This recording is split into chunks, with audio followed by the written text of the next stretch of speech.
Ya, ketemu lagi sama gue BG masih di Studio Bola. Ya, rekor undefeated, rekor unbeaten Chelsea di bawah Graham Potter harus tumbang dan harus berakhir. Ironisnya dan tragisnya, rekor ini dipatahkan oleh mantan anak asuh Graham Potter selama 3 musim, Brighton and Hove Albion, di kandangnya mereka di Amex Stadium dengan skor 4-1. Diwarnai juga oleh 2 gol bunuh diri Ruben Loftus-Cheek dan Trevoh Chalobah. Chelsea harus mengakui keunggulan Brighton. Kemenangan Brighton ini juga sekaligus menjadi kemenangan pertama mereka atas Chelsea di kancah Liga Premier Inggris, sekaligus juga mematahkan rekor pribadi Chalobah yang tidak pernah terkalahkan jika diturunkan sebagai starter di pertandingan Chalobah yang ke-32. Ya, apa yang terjadi, kenapa Chelsea bisa kalah demikian besar? Kita akan coba kupas dan iris tipis-tipis.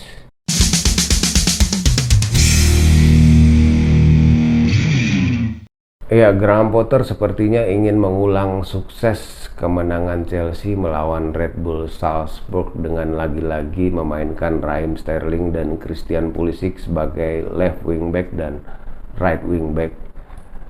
Yang berbeda adalah Aubameyang kali ini tidak turun, ya, duduk di bangku cadangan. Potter menurunkan Mason Mount, Kai Havertz didorong ke depan sebagai striker. Lini belakang masih sama, Kepa, kemudian trio Cucurella, Silva dan Chalobah. Satu lagi yang berbeda adalah double pivot Jorginho dan Kovacic. Ini yang menjadi kunci kekalahan Chelsea melawan Brighton.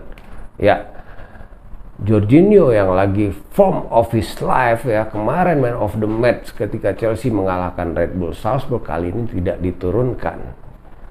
Ya, Potter memilih opsi menurunkan Ruben Loftus-Cheek berduet dengan Kovacic. Ini yang membuat lini tengah Chelsea kewalahan, lini belakang Chelsea kewalahan, tidak ada proteksi dari lini tengah sehingga benar-benar itu hegemoni dari Leandro Trossard, kemudian Solimars di kanan, di kiri ada Mitoma, Estupinian, kemudian dari tengah McAllister, Caicedo, Pascal Gross itu tidak terbendung oleh lini tengah Chelsea.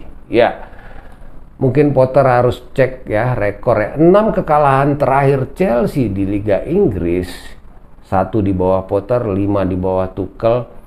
Semuanya punya one thing in common, ya, menurunkan RLC sebagai starter. Ya, kalah 1-2 di St. Mary lawan Southampton, kalah 0-3 di Ellen Road lawan Leeds, kemudian musim lalu kalah 1-0 lawan Everton, kalah 4-2 lawan Arsenal, dibantai Brentford 4-1.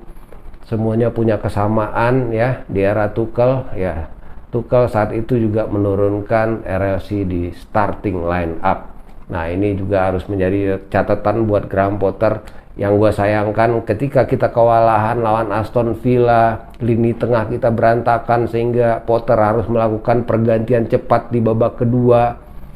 Walaupun waktu itu akhirnya berhasil menang ya. Kemudian kewalahannya lini tengah Chelsea, Jorginho duet dengan RLC ketika berhadapan dengan MU. Sehingga menit 36 Potter harus memasukkan Kovacic di situ. Ya, pelajaran ini seolah-olah menjadi sia-sia. Ya, terlalu pede memainkan RLC duet dengan Kovacic. Tadinya gue pikir RLC ini memang dipakai Potter untuk memanage game time dari Kovacic yang maksimal 60 menit per game. Tapi faktanya kemarin Kovacic sendiri main 90 menit, Jorginho sama sekali tidak diturunkan. Yang gue sayangkan padahal di midweek nanti Chelsea masih main 1 kali lagi di Liga Champions Group Stage melawan Dinamo Zagreb, tapi bukan merupakan partai yang menentukan lagi karena sudah menjadi juara grup ya. Azpilicueta nggak dimainin, Jorginho nggak dimainin. Ya, di awal-awal pressure ya, Thiago Silva 2 kali mengamankan gawang Chelsea dari kebobolan, walaupun akhirnya gol pertama Brighton berawal dari kesalahan passing Silva yang diarahkan ke RLC, tapi membentur kakinya Leandro Trossard, dioper ke Mitoma, balik lagi ke Trossard, dan Trossard berhasil mengelabui Kepa dengan tenangnya. Ya, 1-0 buat Brighton. Lagi-lagi pressure dari Brighton bertubi-tubi, corner demi corner. Akhirnya sebuah corner dari kanan oleh Solimars membentur dengkul dari Loftus-Cheek dan masuk ke gawang sendiri. Ya, ini devastating ya. Di saat kita ketinggalan 1-0 mencoba bangkit, tiba-tiba ditambah dengan gol bunuh diri ya, itu bikin ngedrop. Tapi Chelsea nggak ngedrop. Menit 17 sebenarnya itu ada momentum buat comeback, umpan dari Sterling ke Conor Gallagher yang berdiri bebas, ditendang, berhasil dipatahkan oleh Robert Sanchez yang benar-benar tampil prima. Bola rebound, lagi-lagi ditempong oleh Christian Pulisic, sayangnya tidak on target, malah ke arah sisi kanan gawang tipis. Sayang sekali, ini sebenarnya peluang besar buat Chelsea untuk membalikkan keadaan dan tidak terjadi. Ya, itu banyak sekali sebetulnya peluang, kayak Havertz ya, Conor Gallagher, umpan dari Sterling, bola sundulan. Kemudian juga ada sebuah kondisi di mana Sterling umpan ke Mount tinggal ngumpan ke Havertz yang sudah berdiri bebas. Sayangnya umpan dari Mount overhit sehingga Havertz nggak bisa mengejar bola. Ya, banyak sekali kesalahan-kesalahan di lini depan. Belum lagi peluang-peluang yang tidak dimaksimalkan oleh para pemain Chelsea. Ya, gua nggak akan bahas berapa peluang ya, kayak Havertz setidaknya ada 3 peluang ya, walaupun 1 jadi gol. Kemudian ada Aubameyang, ada Pulisic, ada kalau Sterling lebih banyak umpan. Pengamatan gua kemarin ya, semuanya main jelek, yang main bagus cuman Mateo Kovacic yang benar-benar bagus.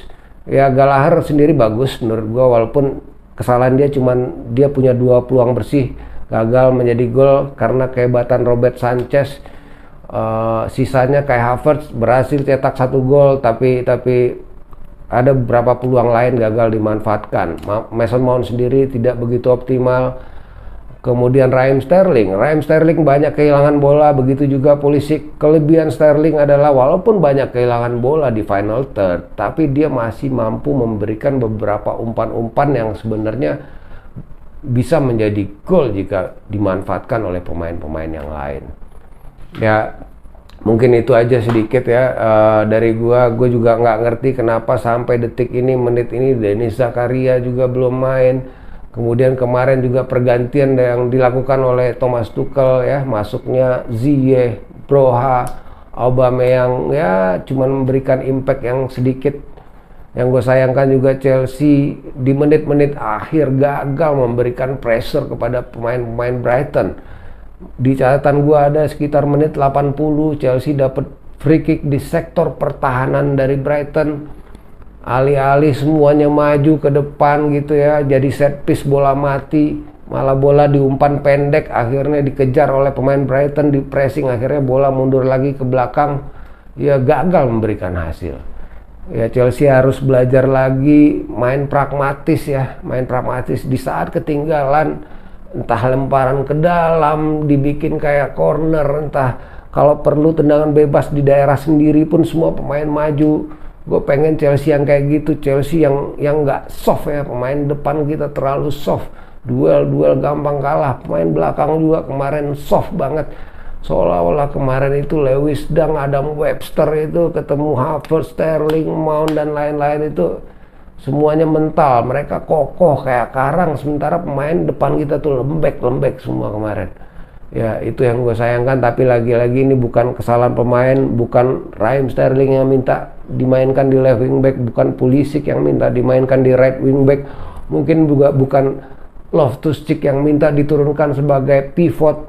Ini murni kesalahan Graham Potter. Gue berharap Graham Potter belajar dari kekalahan ini ya. Yang pasti gue pribadi tetap dukung Graham Potter tentunya ya. Ini cuman masukan aja ya. Coba gue lihat form Chelsea di UCL dengan form Chelsea di IPL ini beda jauh. Di IPL kita terseok-seok ya.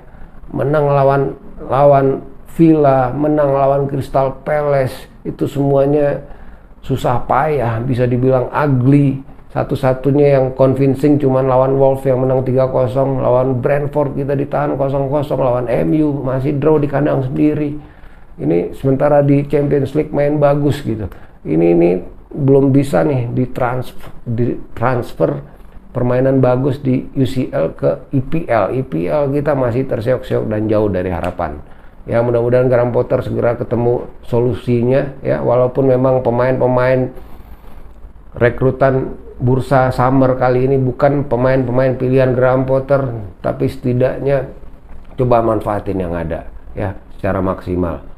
Banyak sekali pertanyaan di kepala fans, gue juga pribadi dan teman-teman pastinya, kenapa begini, kenapa begitu, cuma Potter yang bisa jawab. Semoga di pertandingan ke depan, apalagi minggu depan kita ditunggu Arsenal, itu juga bukan pertandingan yang akan mudah pastinya. Di midweek ya nanti lawan Dinamo Zagreb sudah tidak menentukan lagi ya. Mudah-mudahan pemain-pemain yang nggak pernah main diberikan kesempatan untuk turun ya. Itu aja mungkin dari gue BG.